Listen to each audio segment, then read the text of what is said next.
स्थळ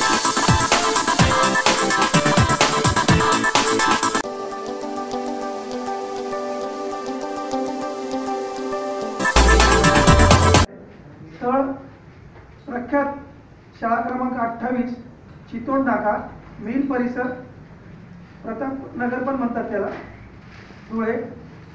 आणि कथावाचक जे आहेत विश्व प्रसिद्ध राष्ट्रीय संत परम भक्त गौगंगा कृपाकांक्षी पूज्य गोपाल मनीजी महाराज यांच्या कथेतनं धुळेकर वासियांना खानदेश वासियांना हा पवित्र कथा ऐकण्याचा योग उपलब्ध होणार आहे द्वारकाधीश प्रतिष्ठान कडून।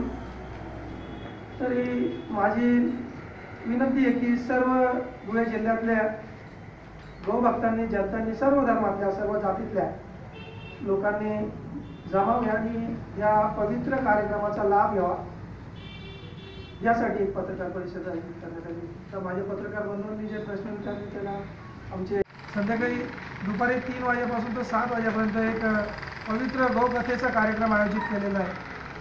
तरी या गौकथेचा लाभ सर्व गौभक्तांनी भाविकांनी सर्व जाती धर्मातल्या बंधू भगिनींनी घ्यावा असं मी द्वारकाधीश प्रतिष्ठानतर्फे व समस्त गौभक्त खानदेशतर्फे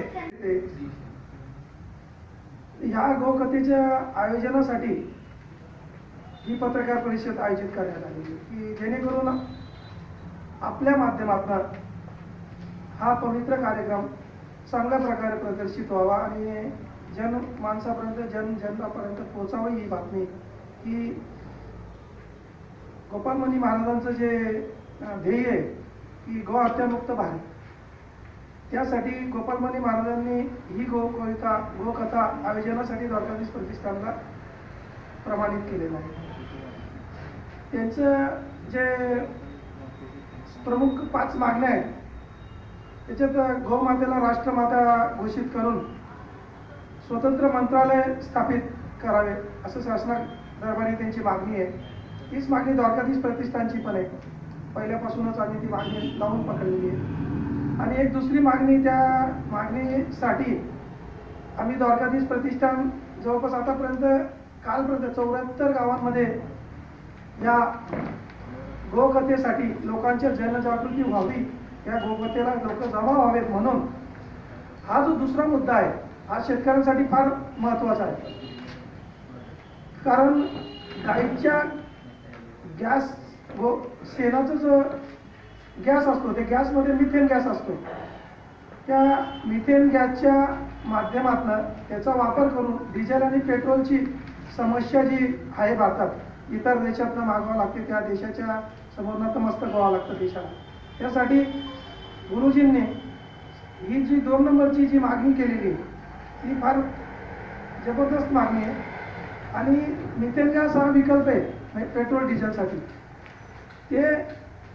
त्याच्यासाठी एक स्वतंत्र मंत्रालय स्थापन करून सरकारने सर्व शेतकऱ्यांकडून, देशातल्या सर्व शेतकऱ्यांकडून गाईचं शेण विकत घ्यावे, खरेदी करावे आणि त्याचा इंधनासाठी गॅसच्या माध्यमातून वापर करून इंधन पूर्ती करावी। तिसरी जी महत्त्वाची मागणी आहे गोपाल मनी महाराजांची,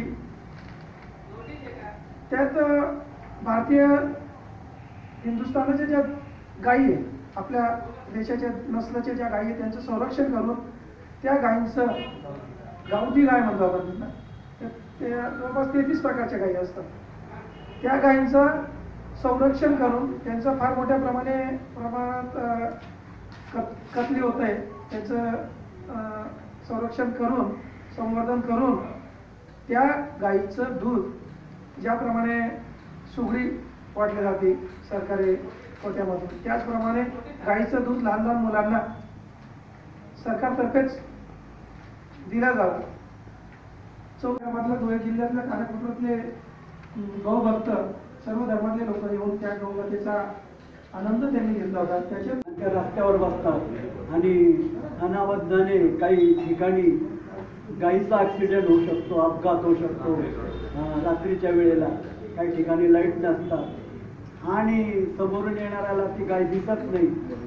तर बापूजीचा पुढचा पवित्र असा आहे की त्यांना ते रेडियम पट्टी लावून सनी बापूजी या पुढचा कार्यक्रम येतो, रेडियम लावणार आहे त्यांच्या शिंगाला आणि त्या गाईंना मोकाट परत तशा सोडणार आहे. तर त्यांचा उपक्रम पुढचा हा रेडियम पट्टी लावायचा बापूजींनी आयोजित केला. पाळल्याला ड्रायव्हरने किंवा हिंदू गाडीवाल्यांनी जर त्या गाडीला उडवलं तर कोणीच लक्ष देत नाही. तेच जर मुस्लिम बांधवाने जर त्या गाडीला अनावधा काळाने सगळ्या अपघात असेल सुद्धा तर ते एक जातीय दंगल उद्भवण्याचा फार मोठा चान्स तिथं निर्माण होणार. प्रतिष्ठानच्या माध्यमातून एक छोटासा अपघात की गायींना शिंगांना रेडियम जे 3 महिन्यापूर्वीच आम्ही फायदा केलं होतं. पण रेडियमवाले जे तज्ज्ञ आहे ते म्हणजे उन्हाळ्यातच ते लावा तर ते ते मॉइश्चरमुळे ते वापस निघून आले. जास्त कडक ऊन पडलं का मग तेव्हा त्या गाडीला ते शिंग न लावायचं. जेणेकरून 200-300 फुटावरून मीटरवरून जर ड्रायव्हरला गाय दिसून गेली बसलेली व तर तो ब्रेक दाबू शकतो. त्याची चुकी नसते. जसं कसाऱ्याची चुकी नाही आहे तसं ड्रायव्हरची पण चुकी नाही. हे सगळं ॲक्सिडेंट